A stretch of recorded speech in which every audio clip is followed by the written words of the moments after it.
All right. Good morning, everybody. Appreciate you joining.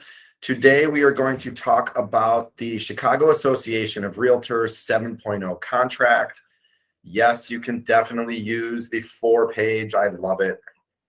But the 7.0 definitely has a lot more contingencies, and contingencies mean strategy. There's not a lot of variables in a real estate contract. When we're negotiating a deal, price obviously is the main motivator, but there are agents using these contingencies and potentially pulling them out during attorney review. And that was really the topic that was suggested. How do I be competitive in this marketplace with the 7.0 contract, and what do the contingencies mean?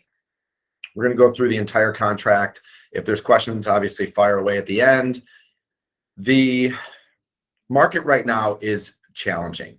There is competition for really quality product that is priced right. There's also a lot of competition just to get clients. It is a lean marketplace. So don't get too frustrated. We've been here before. We will absolutely get through this. If you're doing deals right now, you're a hero in this marketplace, and it's just, upside from here. So stay the course, continue to work through your sphere, and stay on the training platform. Let's get started with this 7.0 contract. Really robust. Attorneys love when you use it. It's a little more time consuming if you're doing heavy volume deals. I almost always use the 4-page contract when I was doing 80, 100 deals a year. That means I'm looking at 100 to 200 contracts a year, whether I'm listing or buying. Not every buyer gets the first offer you write. It's labor intensive. So I did default to the 4-page and used riders. It's a very similar process. But let's go through this 7.0 and see what's happening. When it is a competitive marketplace and buyers are waiving contingencies or using really aggressive terms and then retrading those terms during attorney review, it can be frustrating. We're going to look at this from a buyer's perspective. I do suggest you write complete contracts. Everything in there should be 100% accurate and filled out. If you don't have the mortgage broker's contact information in there or attorney's information in there, that's not a complete contract. And you're actually going to get penalized, maybe not, really penalized, but I think you're going to get penalized by the listing broker if you're not really representing everything that this offer is going to present. So let's talk about step one, price. Price, close date, and earnest money are the 3 variables that really cannot be changed during attorney review. Those are not subject to anything. Price is bulletproof. Obviously, people like to retrade during inspection, but whatever price you put on that contract, that is the contracted price moving forward. Your close date should be discussed with your client and the seller. When you're negotiating a contract, always ask the listing broker, what is their ideal close time? That can look like a couple different things. You can have a specific close date where possession is turned over. That's the traditional method. Or you can do what's called post-close possession. That can be really enticing to some sellers if they don't have a property they bought. So you can do March 31st close date, and the seller can retain possession for up to 90 days with notice of 30 days. And there is a PITI/per diem attached to that post-close possession. Really enticing in a competitive marketplace, gives the seller a lot of wiggle room. If they're looking to buy a place on the back end, they can have the sale under their belt, meaning that property they live in has closed. They have the equity. They can then go write an offer on a property that they're interested in without writing a home sale contingency. We will talk about that in a minute. Makes that whole situation a lot smoother for the seller. Definitely talk to your buyer what that looks like, what that means. There are some risks, but the attorneys, this is not a tenancy situation, so you don't have to worry about holdover tenancy, RLTO laws. The attorneys do draft a post-close possession rider that goes along with this and protects the buyer and seller in, a situation where people aren't cooperating with the terms. So the fixtures and personal property are next. There are no value associated with these fixtures and personal property, but I do want you to be very diligent about what you're checking and what you're not. If there's TVs that are going to stay, or electronic equipment, or potentially a patio furniture, you can write that on there. There is no value, and you cannot put a value on any of the personal property. I have gotten stuck on a few deals where I did not check a washer dryer and the sellers took it. And I was like, oh my goodness. And that cost me $1,500 to put a washer dryer in there. I mean, I took fault in that. So you have to be careful. There's a lot of responsibility in this contract. And this is where most of it lies, in the personal property. If you're negotiating personal property, whether it's interior, exterior, that's outside of checkboxes on this contract, do not put those on, and you're associating a value with them, do not put them on the contract. Lenders do not want to see any furniture or auxiliary items on the contract that are going to be traded at value. That messes with lending rules and regulations. So you're going to want to abandon that whole thing and go off contract. You can have a side deal with the buyer and seller with a Venmo afterwards. There's some lending rules there, but we do it periodically. It's more of like trading furniture, okay? We aren't really the broker there. We're not making money, but keep it off the contract. Financing is a big piece of a competitive offer, and there's a lot of strategies here. We love when buyers are strong. We love cash deals. We love 80% down. Plus, you're not always going to see that, but it does put your deal at the top of the deck if you're going to have a really strong buyer.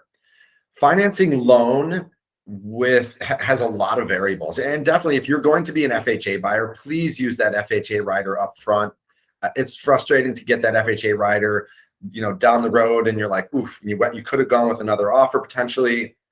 And then you got to jump through hoops to get an FHA deal. I love FHA deals, but be upfront with your disclosure in that regard. 20% down buyers, 80% mortgage is the quality buyer that we're looking for.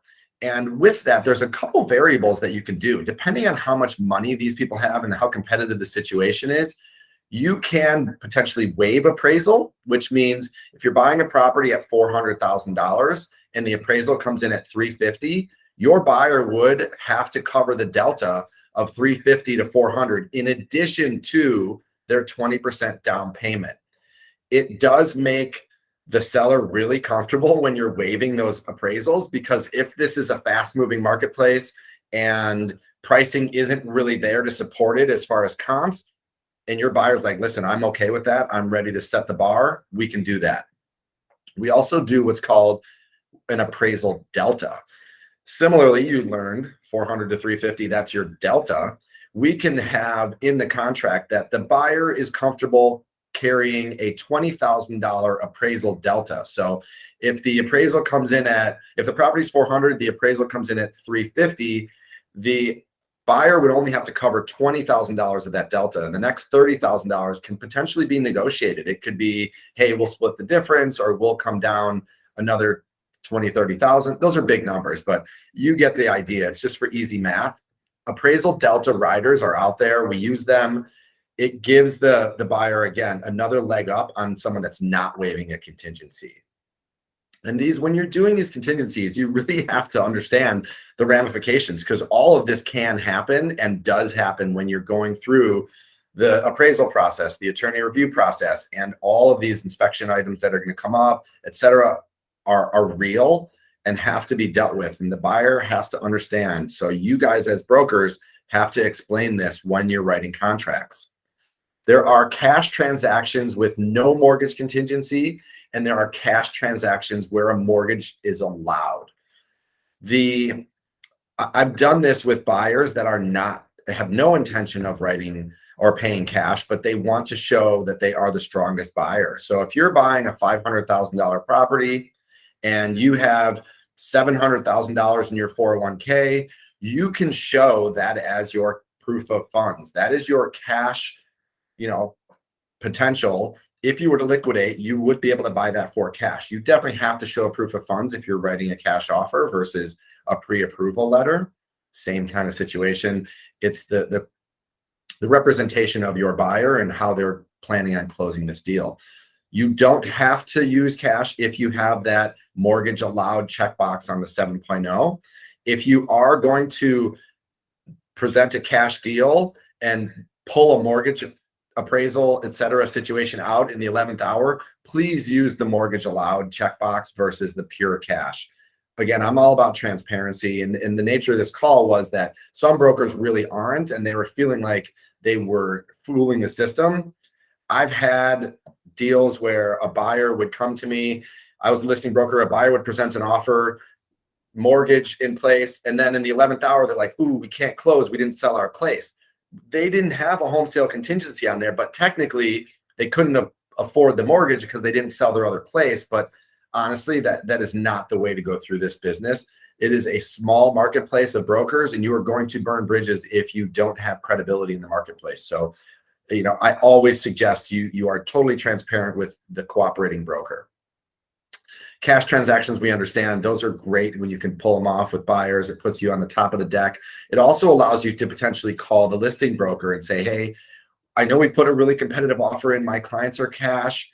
We would love to get this deal done with you. If we're close on price, let me know. We can inch up a little bit." Build the rapport with the listing broker. It is not uncommon where a listing broker does want the cleanest deal, but you might not be the highest price at the moment. And they'll come back to you and say, "Hey, we did call for highest and best.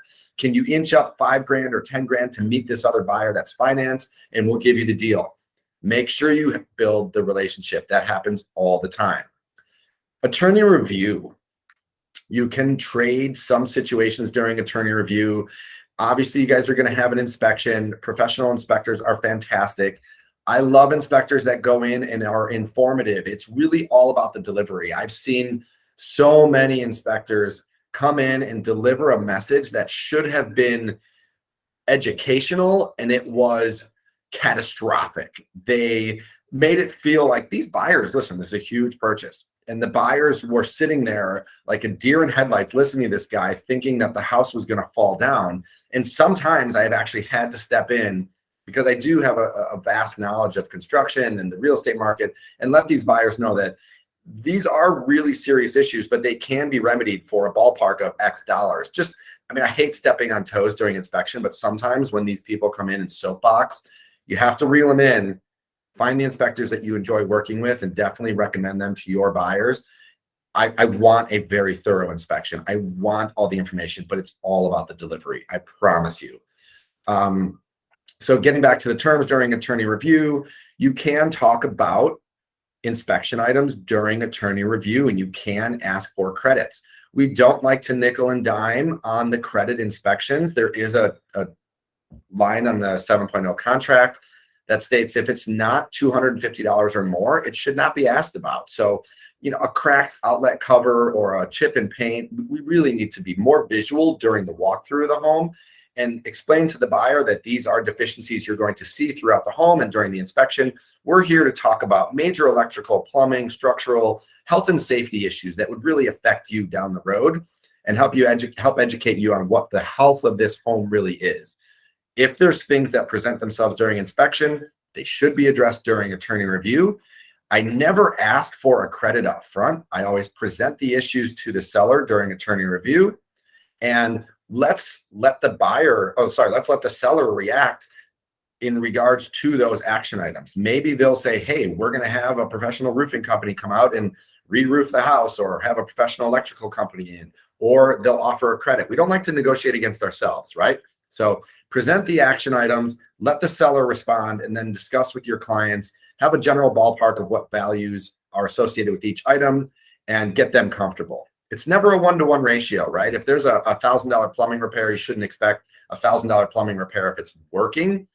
And maybe you'll get 500 or 700. Inspectors love using at the end of its useful life for hot water tanks and furnaces. If it's working, it's working. Obviously, if it's 50 years old, it's a concern. But you as a broker, again, should know that. You've already followed inspectors through many homes and can educate your clients during walkthroughs. The inspection item on the contract that we just talked about can be waived. Even if it's waived, I do highly, highly, highly recommend you have an inspection done. An as-is deal is fantastic. It shows you're an educated, quality buyer. You're with a quality agent that's gone through the home during multiple walkthroughs, and you've sussed out what is going on in that home and what potentially might be an issue. You are not concerned. If it's not catastrophic, that deal is moving forward in an as-is situation, okay? Home sale contingencies. This gets people, there's a lot of variables here. The home sale contingency has a lot of line items. The biggest one, or the three top ones, are my home is not listed yet, my home is listed and not sold, my home is listed and sold. Those are the three, and under those there kind of comes some variables. If you're going in with a buyer and you're like, we want to buy 123 Main Street, but guess what? We have a house to sell. It has not been listed yet, so it's obviously not sold. We plan on putting it on the market if we get this under contract. You are not going to be a very strong buyer. This situation could work potentially if the home has been on the market for a really long time, the seller has a huge window where they want to close, and they're just happy to secure a buyer in a marketplace that is, it's a little lean, and that's what's happening. Great. Don't be scared. I've done it before. It's very rare, especially in Chicago, but it does exist, which is why it's on the 7.0 contract. Your home is listed and not sold. This gives the seller an understanding that you've been on the market. Maybe you're going to talk to the seller and say, hey, we've been on the market. We're going to do a price drop if we get this under contract. We think we'll get it under contract and we can move forward with your transaction. This could work. We've done this in the past. Don't be scared of this either. Obviously, we love when it's a home to close contingency versus a home to sell contingency. When it's a home to close contingency, that means you've had your home on the market, you've gone under contract, you've hopefully gone through attorney review. If not, fine, you're going to get through that due diligence period. There's a close date on your home scheduled, and you can now write an offer on this home with the contingency of this home you own currently closing. Those are great. It's not going to be the strongest offer on the table if it's multiple offers, but it is a great offer and a great option for a seller that has maybe been on the market for a little bit and doesn't have a buyer in place. Don't be scared. We do this all the time.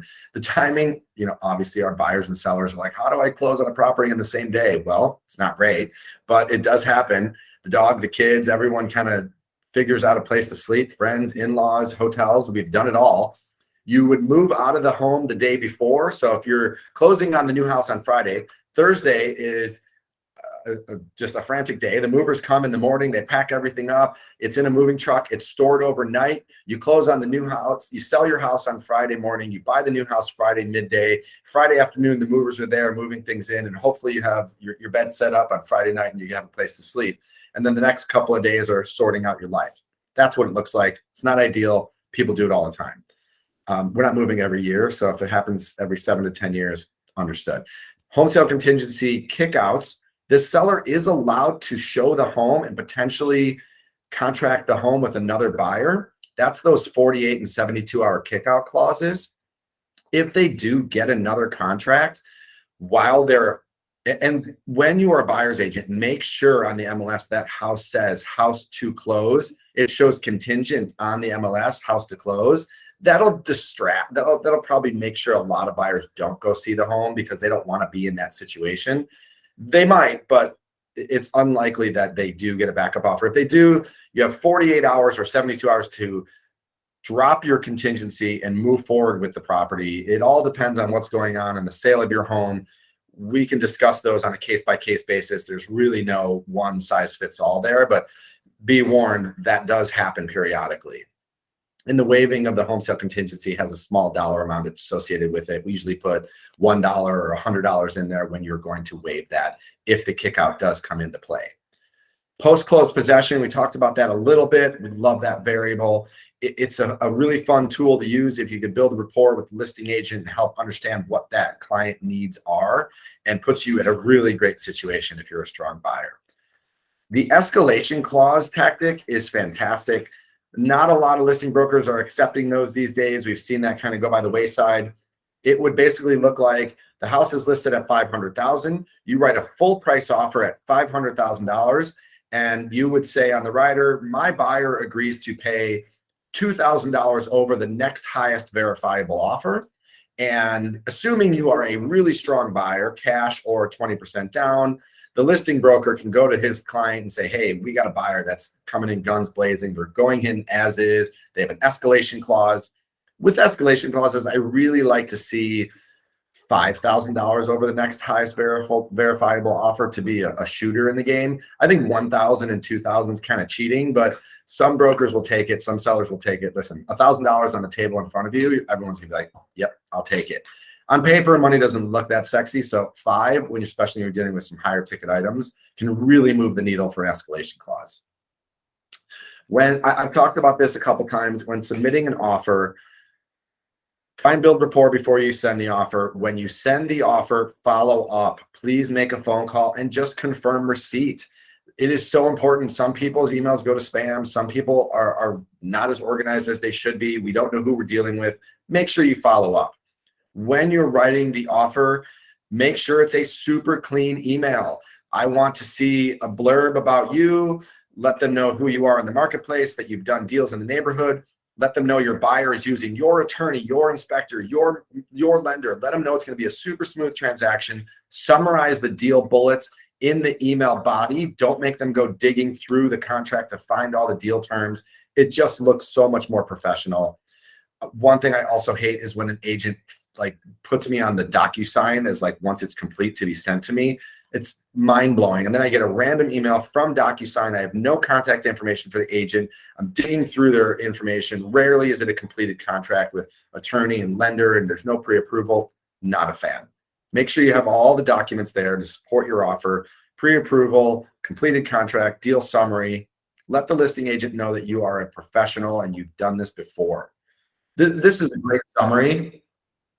This is a great summary of how to be a really professional buyer's agent. Going through this contract is really important, and understanding all of the deal terms. I'm going to open it up to questions. At this point, you guys can unmute and fire away. If there's specific bullets on this contract you want to discuss, or just general thoughts on the presentation. I have a quick question. For the as is if you come across something a bit more serious that obviously the naked eye didn't really pick up, how much challenge have you had previously to say that this is something that you were putting forward? Because people will think it's more of a tactic than you come kind of asking for things. But, if it's unexpected, Totally. how have you handled that? Yeah, it's the number one thing that happens with an as-is deal. It is not uncommon. We like to have a smooth transaction, but it is often where an inspector comes in and he's like, hey, your electrical wiring is way off. There are some code violations. And that gets buyers anxiety, especially when it's like an end user who's buying a condo or single family home, maybe second-time buyer. I don't think that's going to be a deal killer as long as you present it to the listing agent properly. Let them know that, hey, we really want this home. This is something that's just giving my client a little agita. Do you think we can get $1,000 credit? It's probably a $2,000 repair on my client's side, so we feel like we're splitting the difference. In the high volume transaction life that I was living, I really loved when the attorneys would deal with most of the minutia of attorney review and inspection. But when we are at an impasse or we're at a critical moment, I always jumped in as a broker to discuss with the cooperating broker what the situation was and how do we overcome this. Everybody wants to get to the finish line. So yes, it does happen. Don't be scared of it, and don't be scared to ask, even if it's an as-is, if it really is something that you never would have been able to see during the walkthrough, Monty. Totally realistic, and definitely don't be scared of that situation. Thanks. I have a question. I actually just submitted an offer over the weekend with an escalation clause, and the sellers came back and said they were not taking escalation clauses. What's the reason behind that? I mean, I get it, right? The seller wants everyone to put their best foot forward and come in guns blazing. I think an escalation clause limits the sale price possibility, right? If everybody was doing an escalation clause, then what, right? Then we're coming into unlimited terms. It doesn't make any sense. So that's why I even said it during the call. A lot of people are saying, nah, we're not going to accept escalation clauses. They were a thing a year or two ago, but that's gone, because if your escalation clause has a cap on it, it limits the price. Come in, do your valuation, look at the comps, tell me what you think this house is worth and why. And why is your deal terms. That's it. I'm not saying I don't. I mean, I feel bad for you, Nina. I want you to get the deal, but I can't say I don't understand. Escalation clauses are sort of a thing of the past. They're becoming less and less common.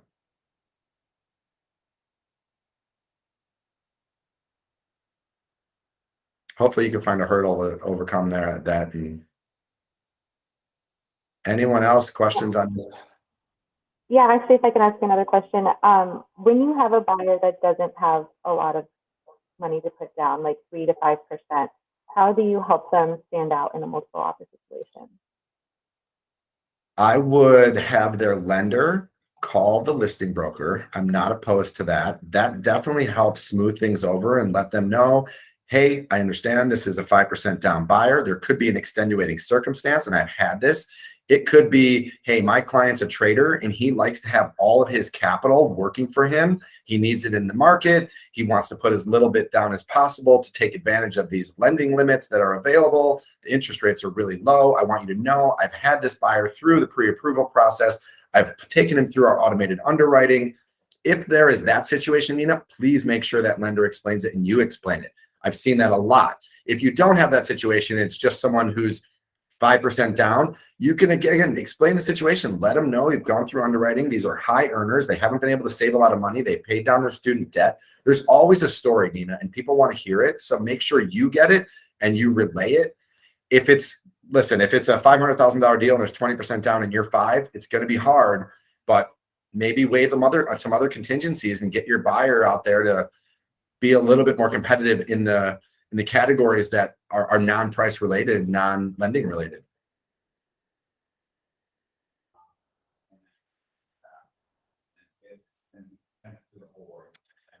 Sounds like we're wrapping up. If no one has any other questions, great topic. Really enjoyed this one. I think it adds a ton of value. There's going to be some follow-up here on email.